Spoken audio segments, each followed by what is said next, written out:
Hello students, worksheet 1 basic maths and vector. पहला MCQ देखो।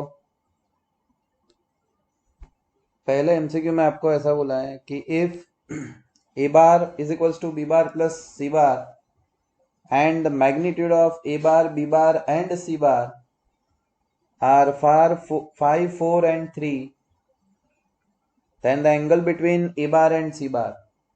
तो यहाँ पे आपको बोला है a bar is equals to b bar plus c बार। आपको ए एंड सी के बीच का एंगल फाइंड करना है। तो हम लोग क्या करेंगे, ए और सी को साथ में ले लेंगे, यानी a bar minus c bar is equals to क्या हो जाएगा, बी बार हो जाएगा। ठीक है, दोनों साइड मॉड्यूलस लगा दो। Modulus of A bar minus c bar is equals to modulus of b bar. चलो ये क्या हो जाएगा हमारा, a square plus c square minus 2ac cos theta is equals to b. Modulus of b को हम बी भी लिख सकते हैं। ठीक है, now a square plus c square minus 2ac cos theta सामने हो जाएगा बी का स्क्वायर। बच्चों ए बी और सी तीनों दिन की वैल्यू आपको क्वेश्चन में दे दी है। देखो 5 4 एंड 3 यूनिट, तो यहाँ पे आ जाएगा 5 का स्क्वायर, यहाँ पे 3 का स्क्वायर, 2 5 3 कॉस थीटा, ठीक है, is equals to b square. B square यानी कितना है हमारा, 4 है, तो लिखूंगा 4 स्क्वायर। ए का वैल्यू 5 है, सी का वैल्यू आपका 3 है। ठीक है, तो ये हो गया हमारा 25 9 30 cos theta is equals to 16। ठीक है, तो 25 plus 9 34 is equals to minus 30 cos theta, sorry plus 30 cos theta plus 16। आगे बढ़ेंगे, 34 minus 16, 34 minus 16 is equals to 30 cos theta. एक स्टेप ज्यादा हो गया हमारा। ओके, 34 में से 16 जाएगा तो कितना बचेगा, 18 बचेगा, is equals to 30 cos theta. So cos theta is equals to 18 divide by 30। Theta is equals to cos inverse 18 divide by 30। ठीक है, so theta is equals to cos inverse 3 by 5. So this is our answer, 3 by 5. Now MCQ number second. When the following three forces 50 Newton, 30 Newton and तीसरा कौन सा है हमारा 15 Newton. ठीक है, 50 30 and 15 Newton and 15 Newton act on a body when body is. देखो ये तीन फोर्सेस किसी भी तरह कोई बॉडी पे लगा दो, ठीक है, कोई भी हिसाब से इनका रिजल्टेंट फोर्स जीरो नहीं होगा। तो by all this forces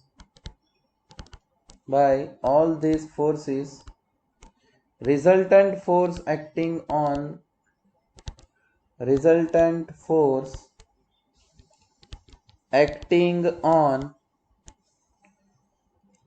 object never become zero। ठीक है, वो कभी भी हमारा रिजल्टेंट फोर्स जीरो नहीं होगा, नेवर बिकम जीरो। ठीक है, अगर वो जीरो नहीं होगा यानी बॉडी पे फोर्स लग रहा है। सपोज रिजल्टेंट फोर्स ये वाली डायरेक्शन में लग रहा है, तो फोर्स यानी क्या होता है बच्चों, मास इनटू एक्सेलरेशन, यानी ये क्या डिफाइन हुआ, एक्सेलरेशन। तो अगर यहाँ पे एक्सेलरेशन डिफाइन होगा तो बॉडी एक्सेलरेटेड मोशन करेगी, यानी हमारा डी आंसर आ जाएगा, मूविंग विथ एन एक्सेलरेशन। ठीक है, तो अगर रिजल्टेंट फोर्स जीरो नहीं है यानी बॉडी पे कोई फोर्स लग रहा है। अगर बॉडी पे कोई फोर्स लगेगा तो force equals to mass into acceleration. तो एक्सेलरेटेड मोशन कर रही है हमारी बॉडी, ठीक है। चलो now next one, number 3। Number 3 में आपको क्या बोला है कि a bar is equals to 2i plus 3j and b bar is equals to i plus 4j, ठीक है। A bar is equals to 2i plus 3j and b bar is equals to i plus 4j। तो area of parallelogram, आपको parallelogram का area find करना है। तो area of parallelogram का equation क्या है, ए बार क्रॉस बी बार, ठीक है। तो area of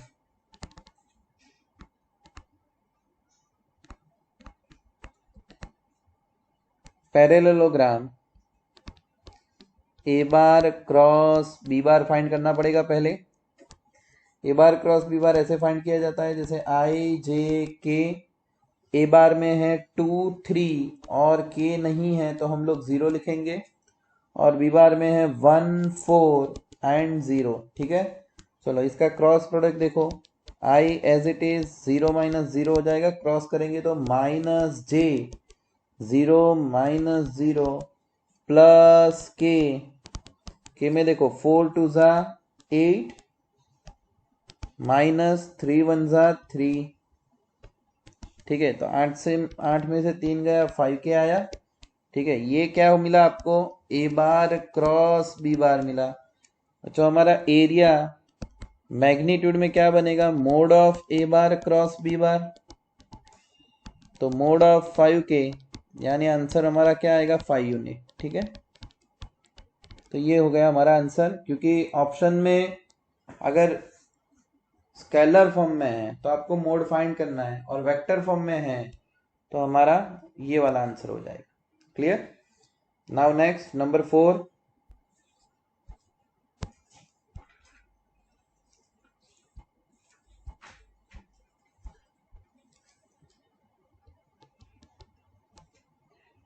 P bar is equals to AI plus AJ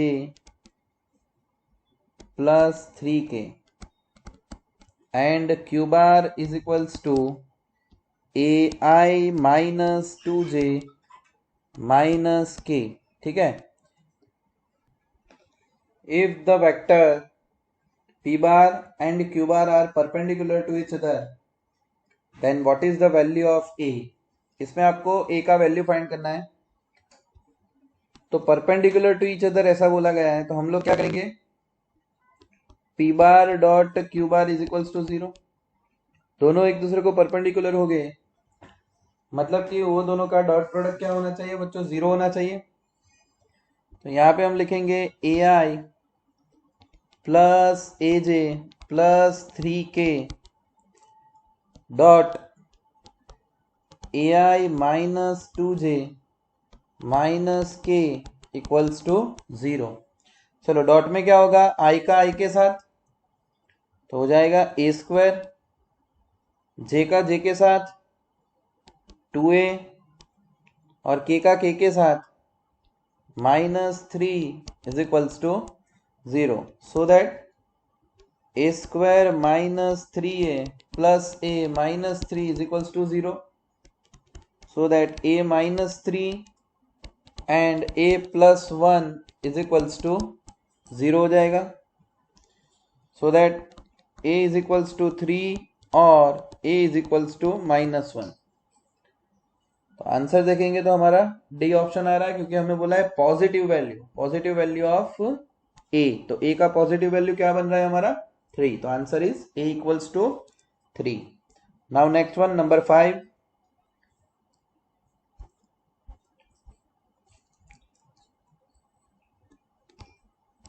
number 5 में ऐसा बोला है, the coordinates of a moving particle at any time is given by x equals to at square and y equals to bt square, ठीक है।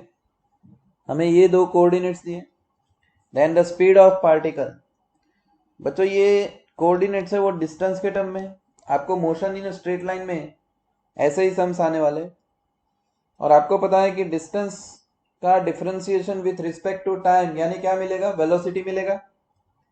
तो यहाँ पे vx velocity in x direction, तो dx बाई dt हो जाएगा। तो vx equals to क्या मिलेगा, a as it is, t square का डिफरेंशिएशन हो जाएगा 2t, so vx equals to 2at। ठीक है, तो ये मुझे क्या मिला, vx मिल गया। और vy का देखेंगे तो vy is equals to dy by dt, y direction का वेलोसिटी यानी dy बाई dt बन जाएगा। So that vy is equals to b as it is t square का हो जाएगा 2t, so vy is equals to 2bt हो जाएगा बच्चों। तो ये हमारा हो गया y डायरेक्शन का वेलोसिटी। हमें बोला है कि रिजल्टेंट वेलोसिटी क्या होगा।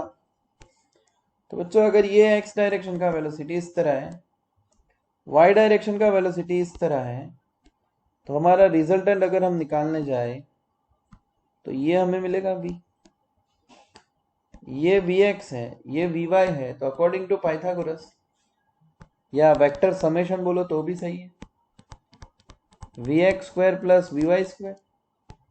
तो v is equals to under root 2at whole square plus 2bt whole square. ठीक है, तो वेलोसिटी यानी क्या हो जाएगा, 4a square t square plus 4b square t square. तो वेलोसिटी यानी क्या हो जाएगा, 4t स्क्वायर कॉमन और वो अंडर रूट के बाहर निकल जाएगा तो 2t आ जाएगा। तो 2t is equals to a square plus b square हो जाएगा। ठीक है, तो ये हमारा आंसर है। Clear, okay. Now next one, number 6। नंबर 6 में देखते हैं क्या बोला है। A metal sphere is hung by string fixed to the wall. The sphere is pushed away from the wall by a stick. The force acting on sphere are shown in figure. Then which of the following statement is wrong? नीचे में से गलत statement कौन सा है वो आपको find करना है। तो फिगर आपको दे दिया है, हम लोग ये ले लेंगे y एक्सिस और ये वाला कंसिडर कर देंगे x एक्सिस। ठीक है, x और y को हमने कंसिडर कर दिया। यहाँ पे देखो ये है हमारा t टेंसाइल, डाउनवर्ड डायरेक्शन में हमारा क्या है w, और ये डायरेक्शन में है हमारा p। ठीक है, यहाँ पे एंगल कौन सा बन जाएगा, थीटा। इतनी चीजें हमें दे दी। अगर थीटा एंगल बन रहा है तो t के दो कंपोनेंट्स यहाँ पे मिलेंगे, ये हो जाएगा t cos theta and another component is t sin theta. ठीक है, एंड फ्रॉम दिस फिगर मैं ऐसा लिख सकता हूं यहाँ पे t sin theta is equals to w and t sin theta is equals to p and t cos theta is equals to w। ये दोनों इक्वेशन का रेशियो लेंगे, ये इक्वेशन नंबर 1 और ये वाला इक्वेशन नंबर 2, दोनों इक्वेशन का रेशियो लेते हैं बच्चों। अगर रेशियो लेंगे तो कुछ इस तरह बन जाएगा, t sin theta upon t cos theta is equals to p divide by w। तो ये बना tan theta is equals to p by w। तो p इज इक्वल्स टू क्या हो जाएगा, w tan थीटा। अब ये जो है ना वो ए ऑप्शन में है, देखो चेक करो, तो ए ऑप्शन तो राइट है। ठीक है, दूसरी बात देखते हैं, यहां पे आपको t ये वाली डायरेक्शन में दे दिया है, फिर p को आपको ये वाली डायरेक्शन में दे दिया है, ये हो जाएगा p, ये ऊपर हो जाएगा आपका t और W आपका डाउनवर्ड डायरेक्शन में दे दिया है। ठीक है, इतनी चीजें आपको दे दी है। तो ये फिगर से आपको इतना मालूम पड़ रहा है, P bar plus T bar plus W bar is equals to 0। ठीक है, तो अगर आप ध्यान से देखोगे तो डी ऑप्शन भी सही है। तो ए एंड डी तो हमारे निकल गए। क्लियर। अब यहां पे ये राइट एंगल ट्राइंगल जैसा बन रहा है, तो अगर राइट एंगल ट्राइंगल होगा तो इसका आंसर मैं ये भी लिख सकता हूं मैग्नीट्यूड के टर्म में T square is equals to P square plus W square, यानी बी आंसर भी सही है। So we can say that C is incorrect option. ठीक है, आपको बोला है रॉन्ग कौन सा है, रॉन्ग फाइंड करना था, तो c is a incorrect option. Now seventh,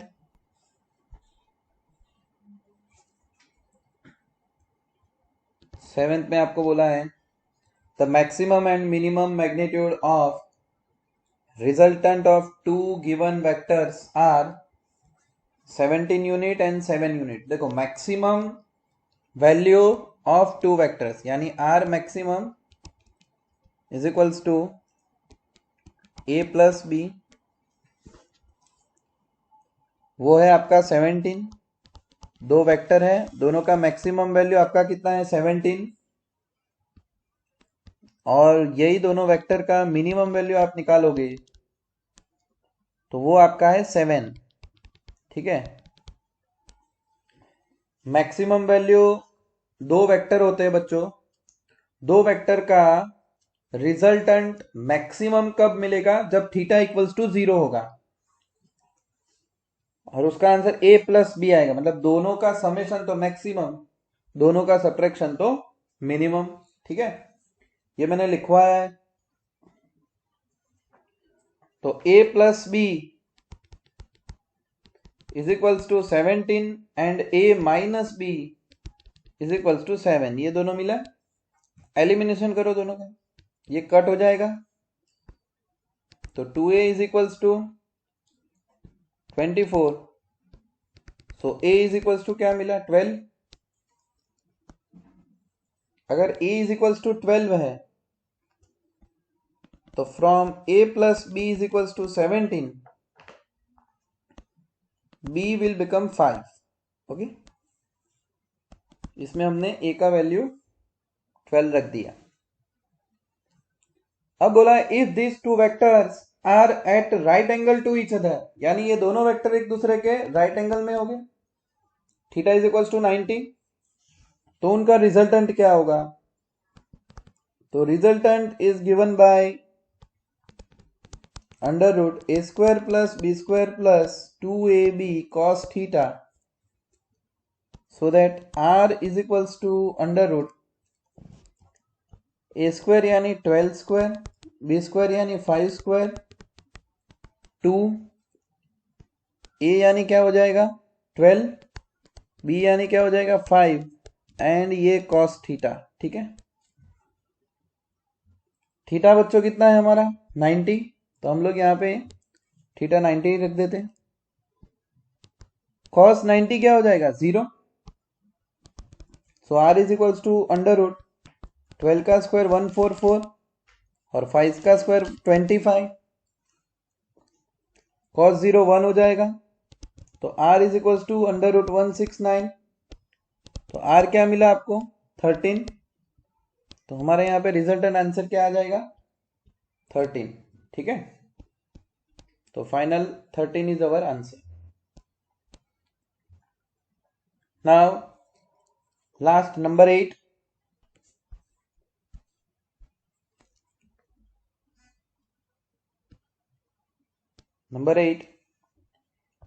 a bar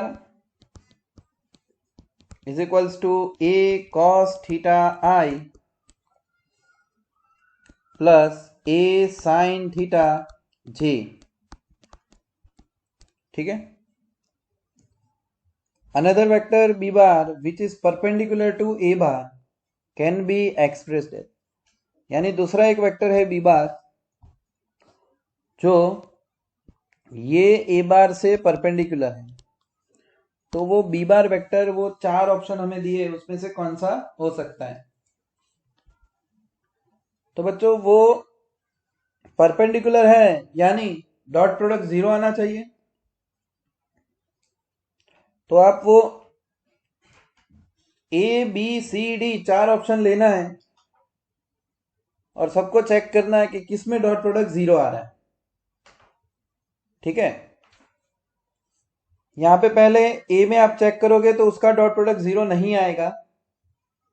B option check करते हैं, तो हम लोग उसमें ए बार डॉट बी बार करके देखते हैं। तो ये हो जाएगा a cos theta i plus a sine theta j dot b option देखो, बी ऑप्शन है b sine theta i minus b cos theta j. ठीक है, तो इसका डॉट प्रोडक्ट करो, डॉट प्रोडक्ट क्या आएगा, आई का आई के साथ, यानी a b sine theta into cos theta minus a b j का जे के साथ sine theta into cos theta. पूरा कट हो गया, आंसर इज 0, यानी a bar dot B bar 0 आया। तो बच्चों ये वाला टर्म और ये वाला टर्म दोनों एक दूसरे के परपेंडिकुलर है, तो this one is our answer, B is our answer. आप ऑप्शन ए सी और डी में चेक करोगे तो आपका आंसर इस तरह 0 नहीं आएगा। ठीक है, 0 नहीं आने वाला। क्लियर? अगर दूसरे तरीके से सोचना है, डायरेक्ट आंसर कभी लिखना है इसका, तो आप इस तरह लिख सकते हो। ध्यान देना, आपको यहां पे क्या लिखा है, ए बार। ठीक है,